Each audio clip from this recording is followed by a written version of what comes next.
This is Toledo Symphony Lab, a behind-the-scenes look at the world of classical music from WGTE Public Media and your Toledo Symphony.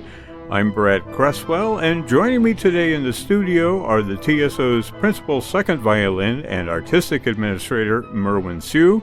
We also have a Symphony Lab favorite, the TSO's Vice President of Education and Community Engagement, that is Rachel Schultz. And we also have a Symphony Lab newbie joining us today. I have a fanfare for you.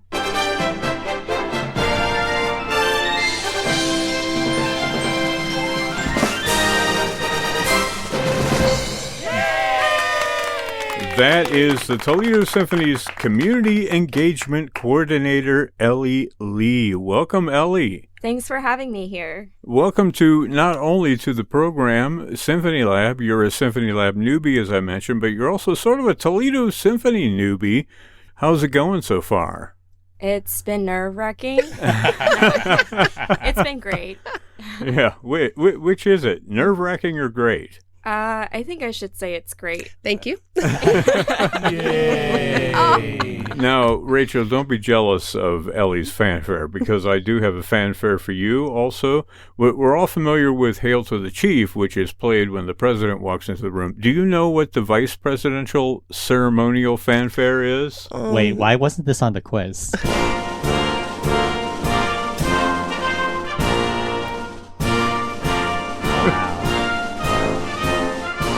B-flat major is very much a vice presidential key.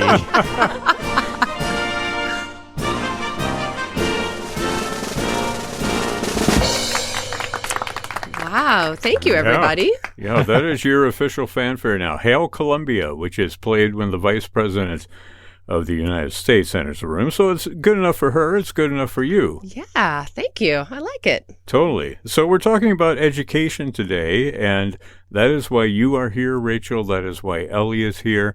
We're talking about, there's a lot of stuff going on this month as far as programs and the TSO engaging with the community, also engaging with students as well. So we have some things that we're going to talk about. But first, let's talk about what's happening on the calendar this month. In March, you've got this fourth grade TPS concert. You also have the side-by-side concert. Who wants to tell us about the TPS fourth grade concert? This is Friday, March 10th. So it's just in a couple days. I will talk about it, and Merwin can fill in as needed.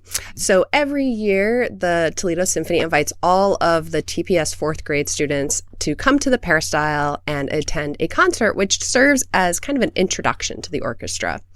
The thought is that they get so inspired by our musicians that they run home after the concert and tell their parents exactly what instrument they want to learn going forward. So this is for students of all types. I mean, they're not musicians already, right? You're getting them interested in picking an instrument? Correct. So it is part of their fourth grade curriculum. So they just all get bussed down to the peristyle and enjoy the concert. And there's a very wonderful hand jive that the kids do, which is one of the which translates really well on radio. Right, exactly. We're all doing this right now. But I need to give a special just shout out to Melissa Mason, who works for TPS, and she's been coordinating this concert for years and years. And then you also have a concert on the 19th of March, which is a Sunday. It's Sunday at 4 o'clock p.m., right? This is a side-by-side concert. So this is obviously, students that are already at a certain level of musicianship. And I understand, Merwin, your seatmate in the side-by-side concert is going to be Adam, the young violinist, whom we had actually on the Live from FM 91 show. Maybe you can tell us about what that whole experience is. First of all, we prefer to call them stand partners because we're not just sharing one seat. That would be a little bit I meant in the seat next to you, right? Oh, of course. Yeah. Well, we're actually really excited. It's been a while since we've been able to do that, and I think the chance to I think this is something that really stirs memories for the TSO musicians for sure, because so many of us did have that opportunity to sit side by side with a professional musician when we were growing up. And it's definitely something that's a life-changing moment. Mostly good. Sometimes, sometimes it's a kind of an eye-opening sort of moment. But we're really thrilled because we actually get to work with all three of the Toledo Symphony Youth Orchestra ensembles. So we're working with the concert strings. And for concert strings, these are string players who are often kind of getting their earlier experiences in ensemble playing. So this is something where we're able to kind of step in at a really formative kind of moment for them. Then we have two kind of full orchestras, the Symphonic Orchestra and the Philharmonic Orchestra. And they'll be under the direction of Daniel Wiley, who's a conductor with the Cincinnati Symphony. And he has done a lot of work both in public schools and youth orchestras. So it's a really good fit. Yay! Well, we look forward to that. Now, Ellie, you're still here, yeah? I'm still here. I didn't run away. Now, you don't get off the hook here because as a Symphony Lab newbie, you know what that means, right? I am... You're about to find out. Yes. It is time for Ellie to tell her story. We're going to get to know you a little bit better. I've got some background music for you. And then you just tell us, all about you. Here we go. So, I am Ellie. I was not born but raised in New Jersey. I was born in Salt Lake City, so random. In New Jersey, I was very close to Philadelphia, and that's where I started my music studies in cello. And before that, I started piano when I was 5 years old, and then cello when I was 10. So that's the timeline there. Before I went to high school, I had to make a decision between cello or piano. And my mother said, just ask your teachers. And so I went ahead, I asked my piano teacher, I'm thinking of quitting the piano. And she says, no, don't quit the piano. You should stick with it. Wait, yes, you should stick with piano. And I went to my cello teacher. I said, I'm thinking of quitting the cello. And she says, do whatever you want. And so I decided to stick with cello.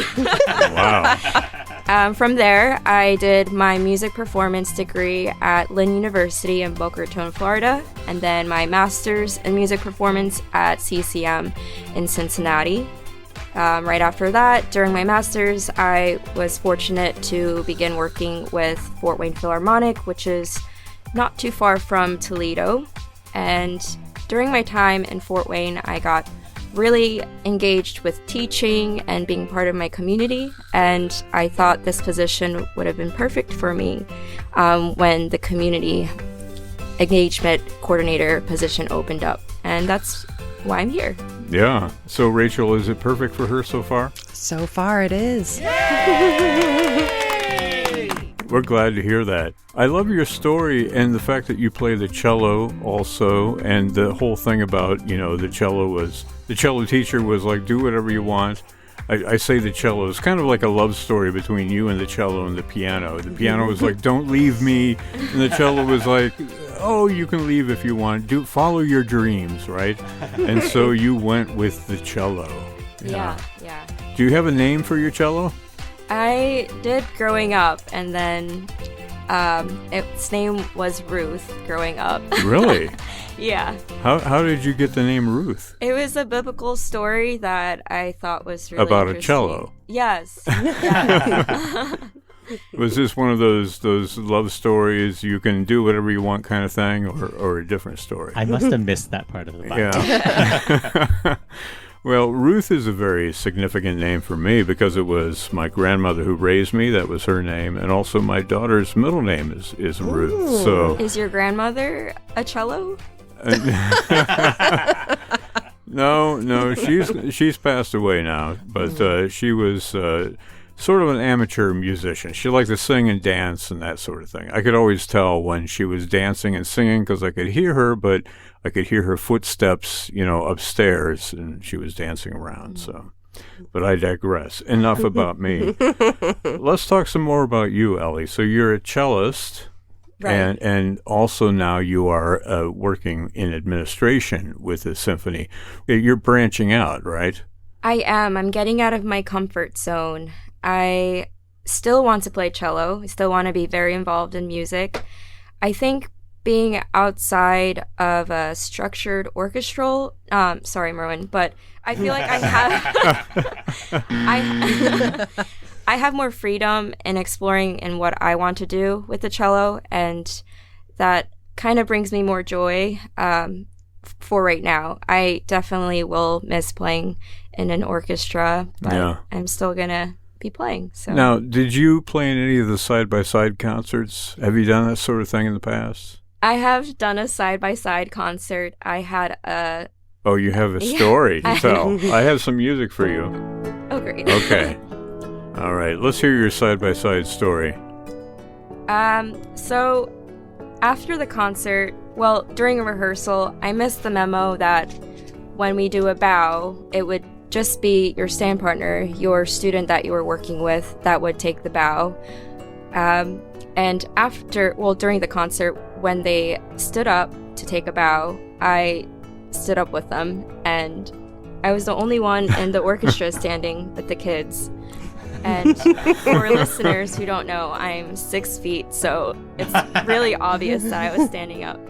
I'm totally kidding. I'm trying to figure out how to answer that. I'm like, yeah, but okay. I'm actually not 6 that feet tall. in heels. Yeah.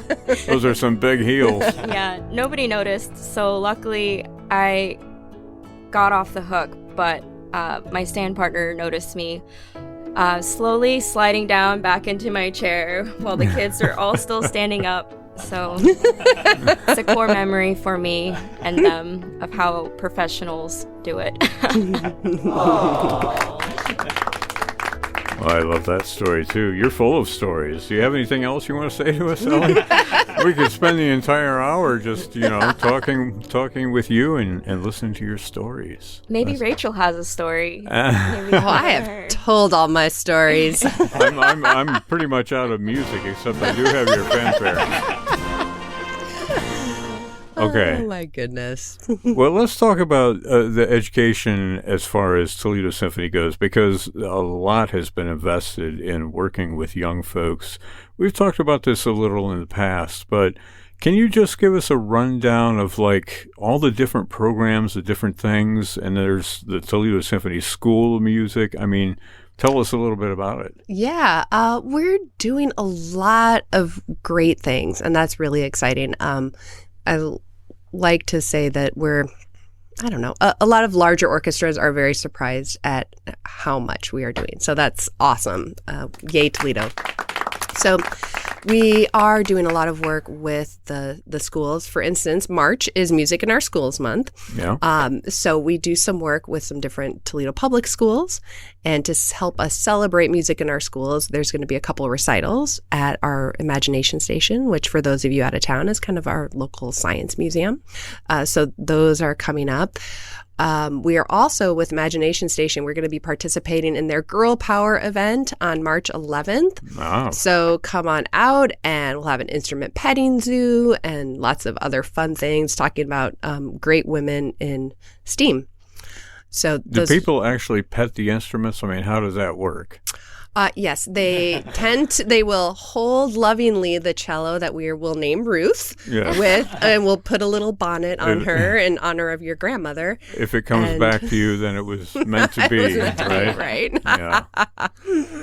No, but I'm really proud from, working with the preschool students through our PNC funded program, all the way up through our work at the Youth Treatment Center and the Community Treatment Center. I feel like we're really doing a great job of exposing a lot of different people to just the power of music. Yeah, that's so wonderful. And, you talk about music in our schools. I mean, this is a month when we concentrate on music education, right? But also music in our schools compared to what you guys are doing with the TSO, you're kind of filling the gaps here and there and partnering with other folks like Imagination Station to fill the gaps in our community of music education. It's really important. Yeah, we've also have a great partnership with the library, the Toledo Lucas County Public Library. And I was really surprised. We were doing a demonstration there, and the kids that were in attendance, they didn't have a music class at school. Yeah. And so one of the boys was in 8th grade, and he hasn't had music. I couldn't believe that. Yeah. So there is a need. Well, I mean, music teaches so much more than just notes on a page, right? It teaches you all kinds of things that you can use in life. And I stay in touch with a lot of my friends, even from grade school, that were involved in music quite a bit all the way through high school, and they're doing something else for a living, but they attribute a lot of the skills that they learned, life skills, to that original study with the cello. I'm sorry, with instruments, right? I was thinking of you, Ellie. You have any more stories you want to tell for us? Oh, no. I have to agree with you that because of music, I am where I am. I can't really see my life without it, but I know it's just everywhere. Even if it's not classical music, people can really learn a lot by just playing in their own rock band, you know. Yeah. They learn what teamwork is and how to listen to people and how to listen to themselves too. So it's very you make important. a great point. Rachel's sitting there thinking, you're going to take my job. Yes, please. Just kidding. That's an old Henny Youngman joke. Take my wife, please, right? Brad, you mentioned the Toledo Symphony School of Music, and yes, we educate a lot of young people, and we have fantastic performers, but more important than that, it's all about educating the entire child, right? Learning all of those skills, the discipline, the perseverance. As your regular listeners will know, we had Midori in town not too long ago, and I was fortunate enough to be sitting with some former TSSM and TSYO students. By chance, it happened to be a violinist and a cellist, both of them are in college now, and they are no longer performing on a regular basis, but they were just sitting there, and they just, the music brought tears to their eyes because music has just been such a big part of their life. And I said to the mom, like, this is what we wanted, right? When they were 6 years old coming to lessons, this is what we wanted, just to foster this love and appreciation of music. I do have a quiz, and I want to get to the first part of this quiz. It's called Great Educators in History. I don't expect anybody to know any of these obtuse answers, but hey, you never know. It's possible that you can guess your way through the quiz, or maybe you know. So let me pull up some quiz music that is education-oriented. Nice. Okay. Yeah, a little Elgar for us. All right. First question of 4. Now, the way this works, Ellie, is that I ask questions. I give multiple choice answers, A, B, or C, and then you tell me what you chose, but you wait until the end. I'm going to do all 4 questions first. See, I'm confused already. I'm going to do all 4 questions first with the options, with the multiple choice, and then we'll go back and we'll do the answers and see how you all did. Okay? Okay. All right. First question. Who created the concept of the kindergarten in 1837? Was it Maria Montessori? Was it Friedrich Froebel? Or was it John Dewey? A, B, or C? Second question. Who founded the first school for the blind? This was in the 18th century in Paris. Was it Louis Braille? Was it John Harvard, or was it Valentin Haüy? Some very French names there. It was founded in Paris, I should mention, if I didn't already. Okay, third question. Who created the modern American educational system in the 1830s? Was it Horace Mann? Was it Anne Sullivan? Or was it John C. Calhoun? A, B, or C? Your final question for this part of the quiz. Who served as the first principal of the Tuskegee Institute in Alabama in 1881? He became a famous advocate for providing vocational education for African Americans. Was that W.E.B. Du Bois, Booker T. Washington, or Marcus Garvey? Oh, good timing with the music, right? That was very well read. Let's go back and do the the answers now. The first one, who created the concept of the kindergarten? It was Friedrich Froebel. Nice. Remember, kindergarten Was is that B? B. Yeah, that Yeah. was B. Nice. Did we all get that? Are you changing your answer, Ellie? I see you scribbling there on your paper. This is a scan. Like, I'm amazed you got these Scantron multiple choice for us to fill in. All and the only reason why I went with B was because you like emphasized the Germanic kindergarten Yeah. Yeah. or something, and then it was total guess. Yeah. I have another kindergarten question in the second part of the quiz. Ooh. So There's Oh, another Let's question. start. she might not be coming back. yeah, I don't want to scare you away too much. I do see the door over there. But Okay, the second question: who founded the first school for the blind? That was C. Valentin Haui, which Nicely is done. Yeah, I had to look up that pronunciation to figure that out. Rachel was Howie. nodding sagely, so That was That's C. impressive. Actually, I had A first, but then I was like, that's too obvious. I had it as well.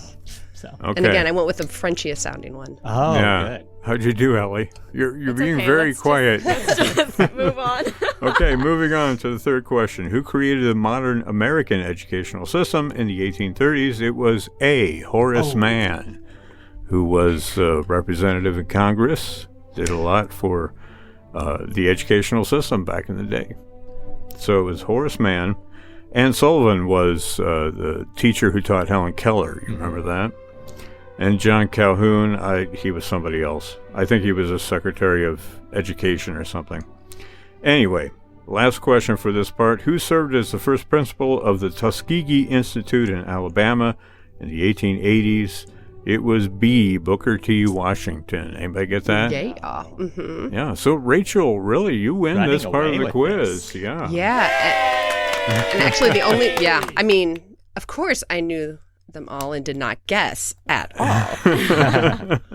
Okay, so Rachel, you won the first part of the quiz. We'll have a little rematch later on, and maybe, at that time, Ellie will emerge victorious. I got everything correctly in my heart. So. Yeah, wonderful. You got any more stories you want to tell us? Oh, we're really going back to this. You have a choice. You have a choice of storytelling or quiz answering. Which would you choose? At this point, I think storytelling, but no, let's go on with the quiz. Maybe I myself. You really want to go on with the quiz? Okay. Let me bring up music. Okay, 4 more questions. I'll do the first 4, then we'll go back. Who opened the first English language kindergarten in the United States? Was it William Tecumseh Sherman? Was it Elizabeth Peabody? Or was it Bullwinkle J. Moose? A, B, or C? Hey, don't knock Bullwinkle. That's a great show. Anyway, who founded the first institution of higher learning in the Western world? Was it Aristotle? Was it Plato? Or was it Socrates? Or Socrates, if you're a fan of Bill and Ted? A, B, or C? Okay. Now it gets a little more complicated. You need to put these Now? You need to put these names in order of teacher to student. I'm going to give you 4 names, and you line them up as far as who was the teacher and who was the student, okay? So Alexander the Great, Socrates, Aristotle, and Plato. Pretty easy. Okay, and the last one is who said it? Albert Einstein, Samuel Clemens, who we all know as Mark Twain, or Eleanor Roosevelt. I'm going to give you 3 quotes, and you choose one of those 3 that said it, okay? First quote is, are you okay, Rachel? Yeah, fine. Okay. Okay, the first quote is, the only thing that interferes with my learning is my education. Was that Einstein, Twain, or Roosevelt? Second quotation, I should say. You do not really understand something unless you can explain it to your grandmother. Was that Einstein, Twain, or Roosevelt? The final quotation, I never teach my pupils. I only attempt to provide the conditions in which they can learn. Was that Einstein, Clemens, or Eleanor Roosevelt? You feel pretty confident, Ellie? Huh? What? Wait a minute, wasn't there like a Mark Twain option? Oh, I know yeah. Clemens is Mark Clemens okay. is Mark Yeah. Twain. Yes. See, we are an educational podcast, right? You learn something new all the time. Okay, let's go back to the beginning. Who opened the first English language kindergarten in the United States? It was B. Elizabeth Peabody. William Tecumseh Sherman was a Civil War general. And Bullwinkle J. Moose, well, we all know. He opened a Canadian kindergarten. Yes, the Canadian kindergarten. I think that was Monty Do Right. Oh, right. Remember him? I do. A lot of folks, their ears are glazing over right now. Well, that's what happens when you use 50-year-old pop culture references. It seems like yesterday to me. Anyway, so next question. Who founded the first institution of higher learning in the Western world? It was the Academy in Athens. It was B. Plato founded the Academy. Did anybody get that right? No. I did. Excellent. Thank you. Okay. Now, put these names in order of teacher to student. I'll just tell you the order. It was Socrates, taught Plato, taught Aristotle, who taught Alexander the Great. So Socrates, Plato, Aristotle, Alexander. Did you all get that? Can you remind me what they were, like the multiple choice? Because I just wrote the letters and I can't remember. Okay, so it's B. Okay, it's all right. You can just move on. Yeah, for number 3, I had Socrates at the beginning and Alexander the Great at the end, and And you mixed up Plato and Aristotle? Okay. I had teacher student, and that is when we moved on to question 4. Okay, who said it? The only thing that interferes with my learning is my education. That was Albert Einstein. No. Hey. That was a total guess on my part. Yeah, you got that one. You do not really understand something unless you can explain it to your grandmother. That was Albert Einstein. So that was B also. And the last one, spoiler alert, that was also Albert Einstein. I never teach my pupils. I only attempt to provide the conditions in which they can learn. Right? So BBB. What's that spell? That's an old Brady Bunch joke, right? See, we get into pop culture here, even if it's 50 plus years old, right? What do you think, Ellie? Did you get any of those as Albert Einstein? Yeah, I did. It sounded very Einstein-y with the grandmother quote. So yeah. Okay. Well, the winner of our overall quiz is Ellie. Yes. With an honorary win, a nod to Rachel. You did very well. Merwin came in third place. That's okay. It's all good. It's all good. Win, show, place. You've won enough quizzes in the past that you certainly deserve, a little break once in a while. I'm trying to fill out the music here. This is great.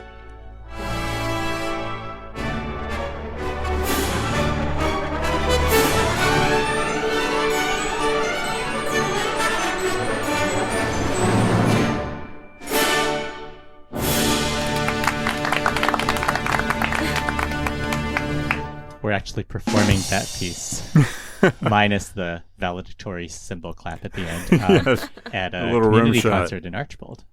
Well, there's a lot of stuff going on, and we mentioned Adam and Hannah, who were both on my show, the Live from FM91 show last week, and they talked a little bit about the experience of Side by Side, also their teachers talked about it, Sansola Jodra and Amy Heritage, who teaches Hannah. She had a lot to say about the experience. It's a great experience, and it's great to hear it from the student perspective. Yeah. Notwithstanding your horror story, Ellie, of bowing when you weren't supposed to. You can take a bow anytime for, I just did. And people at home won't know the difference. But we want to reiterate those concerts that are happening this weekend, or this month, I should say. You have the Side-by-Side concert. That's March 19th at 4 o'clock p.m., which involves, as you said, what? All 3 of the Toledo Symphony Youth Orchestras. Now, explain that to me. Absolutely. There are 3 different levels of the orchestras. I tried to get this from Anna and Hannah also, and they explained it to me, and I still don't quite get it. Can you explain it for me? Well, I think that this actually plays into a lot of kind of the...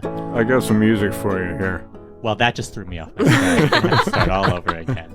So with the concert strings, you're providing an early experience to ensemble playing for some of the performers in that ensemble. It may actually be the first time they've been able to do a larger group. For some of them, it's building on their school string orchestra experiences, but the concert strings is string orchestra focused. Okay. Then we have two different ensembles, the symphonic and the Philharmonic. The symphonic is generally working with it. It's often the first time that woodwind and brass players get to work with string instruments. So the repertoire is chosen to kind of, make those transitions a little bit more simple. Whereas with the Philharmonic Orchestra, you're generally trusting previous experiences with full orchestras, full wind, brass, percussion sections, as well as strings. And so we're playing with the Philharmonic Orchestra. Dvorak's 8th Symphony exactly is orchestrated by Dvorak, whereas with the Symphonic Orchestra, we're playing a beautiful finale by Brahms, but there's some slight adjustments to the orchestration to make it a little bit simpler for people who might not be used to hearing across sections. And I do want to mention that Adam Major and Hannah Schultz, who are a violinist and a flutist, respectively, also members of the Toledo Symphony Youth Orchestras, they appeared on Live from FM 91 this past week, talking all about the side-by-side concert that's coming up, also performing for us. Wonderful conversation and performance, which is on our website. That is an on-demand feature. Just go to wgte.org and find the local podcast page, right where Toledo Symphony Lab is, by the way, and they can listen there to their heart's content. I do want to mention also another wonderful young musician, that is cellist Loa Cho. And last year, we had her on the program here at Toledo Symphony Lab talking all about the Glass City Chamber Music Competition, which she started. And it's a wonderful competition now in its second year, I believe. And Ellie, you want to tell us what's going on with that? Yeah, so on top of the competition, there's another attribute that's really amazing for all the young musicians that are out in the greater Toledo area, and it's basically offering free, did I mention free? It's a free chamber coaching situation for all the young musicians to experience, and they can be in junior high school, and as long as they are willing to make music with some friends, all they have to do is apply. They just send an email saying, hey, I'm interested, to ELEE@artstoledo.com. And they'll get free coachings with TSO musicians. Yes. Wow. Yeah. And how much does it cost again? Free.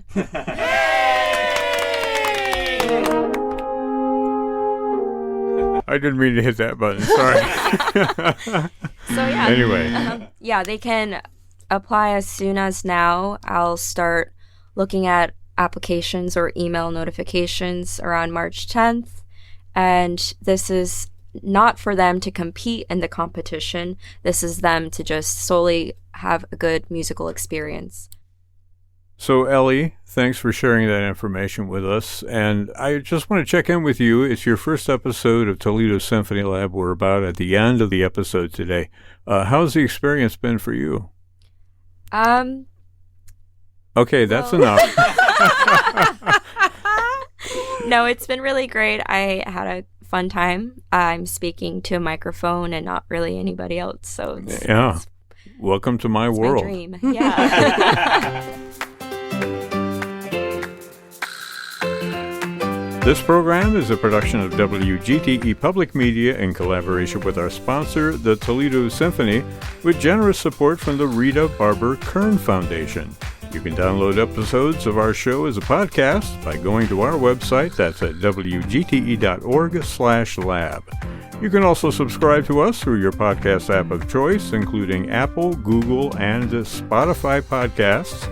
Don't forget to check out all the upcoming events at the Symphony by visiting their website at toledosymphony.com and their various social media outlets on Facebook, Instagram, and Twitter. You can find the TSO streaming platform online at stream.artstoledo.com. My thanks to Merwin Sue, Rachel Schultz, and our very special guest, Ellie Lee, I'm Brad Cresswell. You've been listening to Toledo Symphony Lab from FM 91.